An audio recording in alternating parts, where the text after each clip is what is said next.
TIDE study is the first trial that investigated the interruption of Axitinib in patients who are receiving the combination of tyrosine kinase inhibitors plus immunotherapy for metastatic kidney cancer. What we know that this combination, tyrosine kinase inhibitors plus immunotherapy, are one of the possible therapy we can offer to our patients with metastatic kidney cancer. And we can offer this combo for all patients irrespectively of the prognostic class. But what we know is that about 60% of patients have to decrease dose of tyrosine kinase inhibitors due to toxicity, and another 30% of patients have to definitely discontinue treatment for the same reason.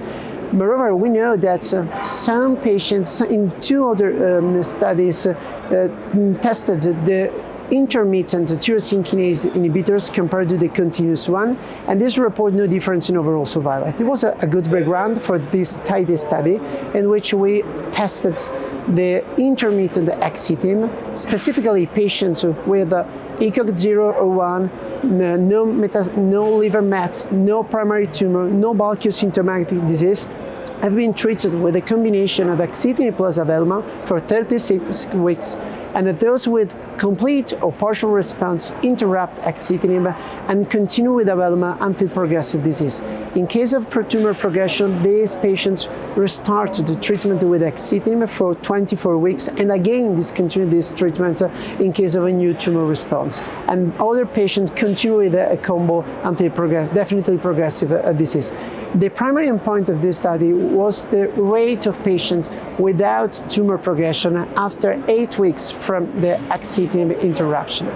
This was a positive study because we expected 48% of patients without progression after 8 weeks from Axitinib interruption while on maintenance with Avelumab, but this study was able to find 72% of patients without progression after 8 weeks. But this is a good result. This probably supports the idea that Avelumab maintenance may delay the tumor progression. But if we look at the progression-free survival for overall patients enrolled in this trial, this was more than 23 months. And the median overall survival was not reached, with 94% of patients alive at 18 months. But another interesting data is the median duration of Avelumab maintenance. This was 16 weeks, but if we look at the survival curves, it's very interesting to report that 25% of patients have no progression after 6 months from Axitinib interruption. This study was the first that reports discontinuation of tyrosine kinase inhibitors. There are no other trials that are now investigating this strategy. We are planning to do a randomized phase 3 trial investigating this strategy, and this with other available combination tyrosine kinase inhibitors plus in immunotherapy.